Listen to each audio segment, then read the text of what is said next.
পিএইচপির অ্যারের এই টিউটোরিয়ালটিতে আমি মোহাম্মদ আবিদ এখন আপনাদের সাথে অ্যারের কনক্যাটেনেশন নিয়ে আলোচনা করব। আমরা আমাদের পূর্বের ভেরিয়েবলের টিউটোরিয়ালের ভিতর কনক্যাটেনেশন নিয়ে আলোচনা করেছি। মূলত অ্যারে হলো একটি ভেরিয়েবল, সুতরাং অ্যারের এই ভেরিয়েবলও আমরা পূর্বের নিয়ম অনুযায়ী কনক্যাটেনেশন করতে পারি। এখন ধরুন আমি ব্রাউজারে দেখিতে চাই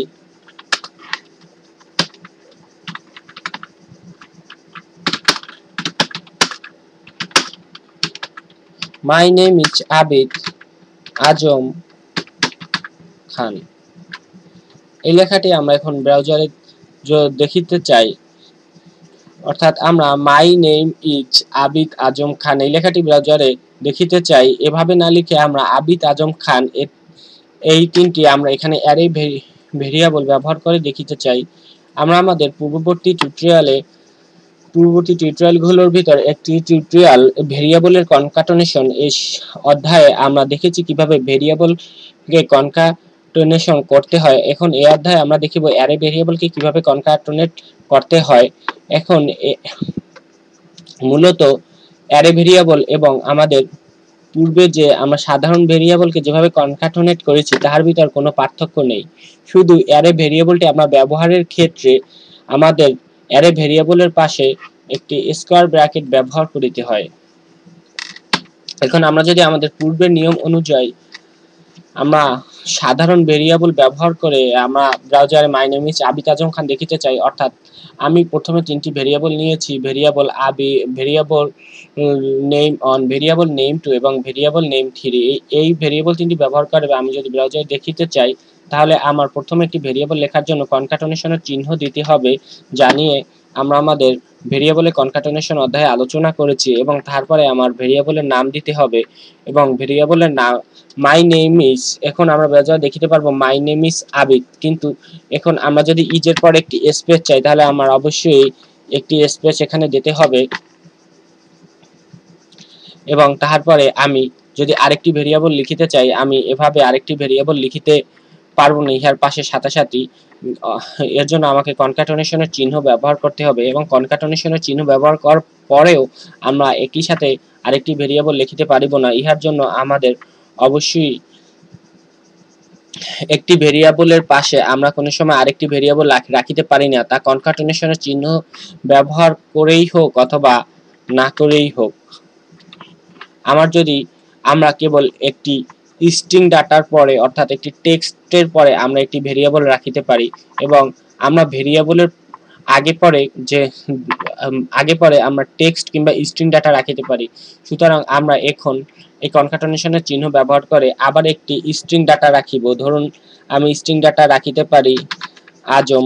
এখন এই স্ট্রিং ডাটাটি রাখার জন্য আমার অবশ্যই ডবল কোটেশন বার অথবা সিঙ্গেল কোটেশন বার ব্যবহার করিতে হবে। ধরুন আমি ডবল কোটেশন বার ব্যবহার করিলাম এবং তারপরে আমি এখানে সিম্পলি ডবল কোটেশন বার দিয়ে দেখিয়ে দিলাম যে এখানে আমরা একটি টেক্সট ডাটা রেখেছি। আসলে এখানে আমি একটি হোয়াইট স্পেস রাখিলাম। এখানে আমরা টেক্সট ডাটা এখন রাখিতেও পারি, ইচ্ছা করলে না, ইচ্ছা না করলে নাও রাখিতে পারি। শুধু আমরা একটি স্পেস ব্যবহার করলাম এবং ইহার পরে আমরা আবার ডট চিহ্নটি দিলাম আমাদের কনক্যাটেনেশন করার জন্য। এবং আমরা যেহেতু এখানে একটি ডবল কোটেশন বার দিয়ে দেখিয়ে দিয়েছি এখানে একটি টেক্সট ডাটা রয়েছে, একটি স্ট্রিং ডাটা রয়েছে, সেহেতু আমরা এখানে এখন আবার একটি ভেরিয়েবল রাখিতে পারিব। এবং তারপরে আমরা আবার পূর্বের নিয়ম অনুযায়ী আবার একটি স্ট্রিং ডাটার চিহ্ন ব্যবহার করে অর্থাৎ ডবল কোটেশন বার ব্যবহার করে আবার আমরা তৃতীয় ভেরিয়েবলটি নিতে পারি।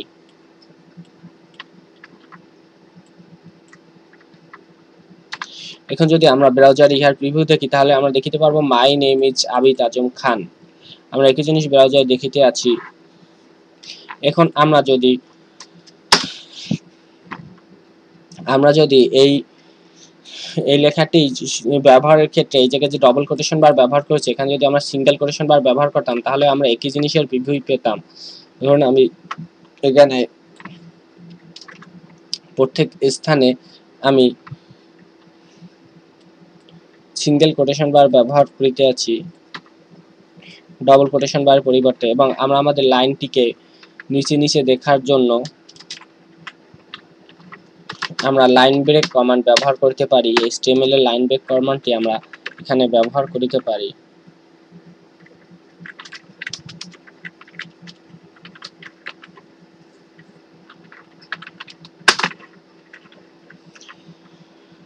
এখন আমাদের এই দুটি লাইন নিচে নিচে দেখাবে আমাদের এই কমান্ডটির জন্য। আমরা এখন ব্রাউজারে এই লাইনটির প্রিভিউ যা পাবো এবং এই লাইনটির প্রিভিউ আমরা একই জিনিস পাবো।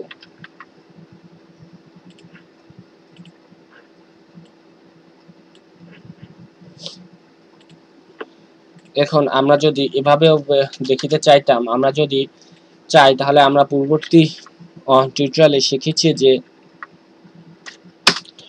আমরা ডবল কোটেশন বারের ক্ষেত্রে ভেরিয়েবল অনেক সহজে ব্যবহার করিতে পারি।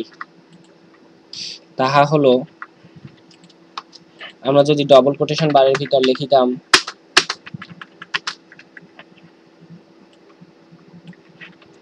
এভাবে যে my name is variable one variable two এবং ভেরিয়েবল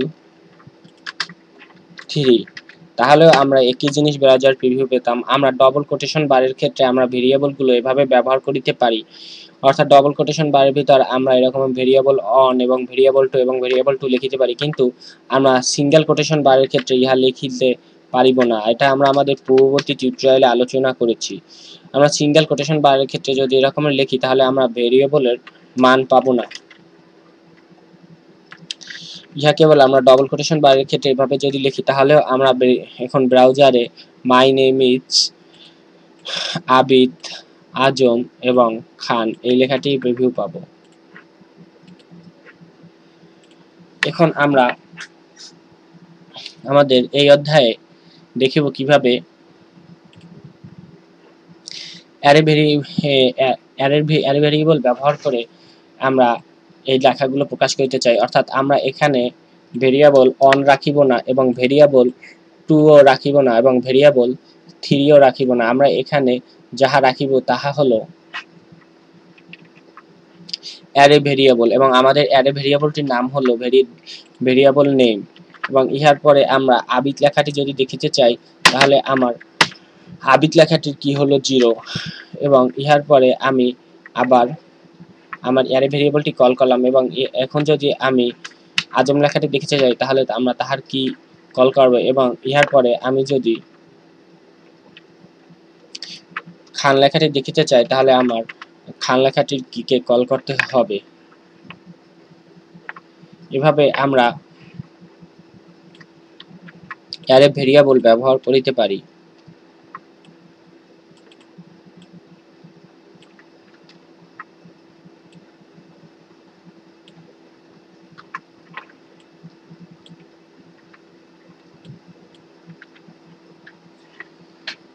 আমরা এখানেও আমরা ঠিক একইভাবে অ্যারে ভেরিয়েবলকে কল করতে পারি।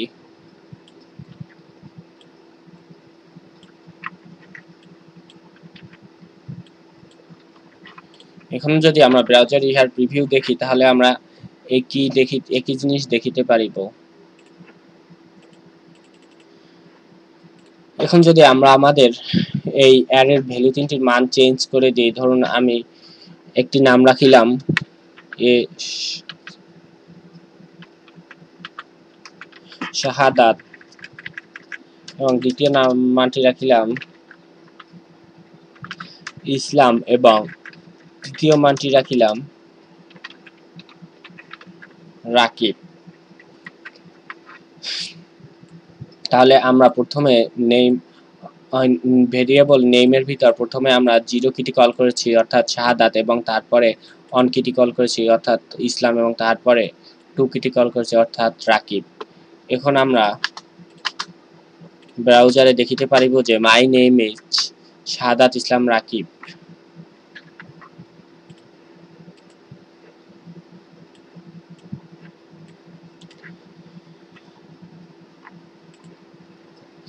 এভাবে আমরা অ্যারের অ্যারে ভেরিয়েবল দিয়ে কনক্যাটেনেশন করিতে পারি।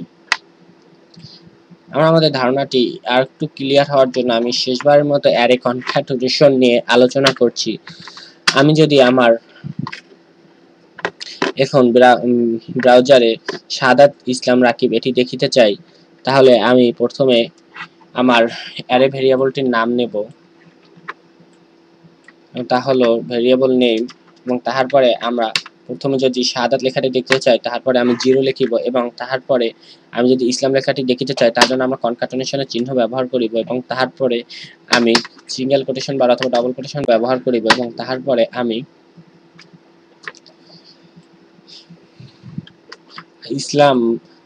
ইসলাম লেখাটির ভ্যালু বলে দেব, এবং তারপরে আমি আবার কনক্যাটেনেশনের চিহ্ন ব্যবহার করব, এবং তারপরে আমি আবার একটি ভেরিয়েবল রাখার জন্য আমি আবার একটি টেক্সট ব্যবহার করিব, এবং তারপরে আমি আবার কনক্যাটেনেশন চিহ্ন ব্যবহার করিব, এবং তারপরে আমি পূর্বের ন্যায় আবার ভেরিয়েবলটিকে কল করব এবং ইহার কি বলে দেব।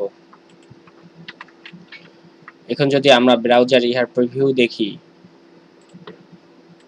তাহলে দেখিতে পাইতেছি সাদাত ইসলাম রাকিব। আমরা এভাবে এখানে ডবল কোটেশন বারের পরিবর্তে সিঙ্গেল কোটেশন বারও ব্যবহার করিতে পারিতাম।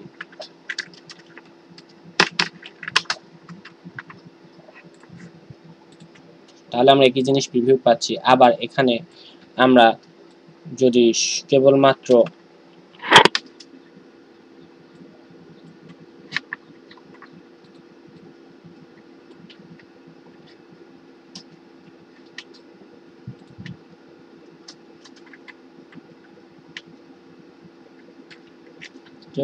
যদি আমরা ইহাকে ডবল কোটেশন বার দিয়ে আটকিয়ে দিই, তখন আমরা ব্রাউজারে কি দেখিতে পারিব।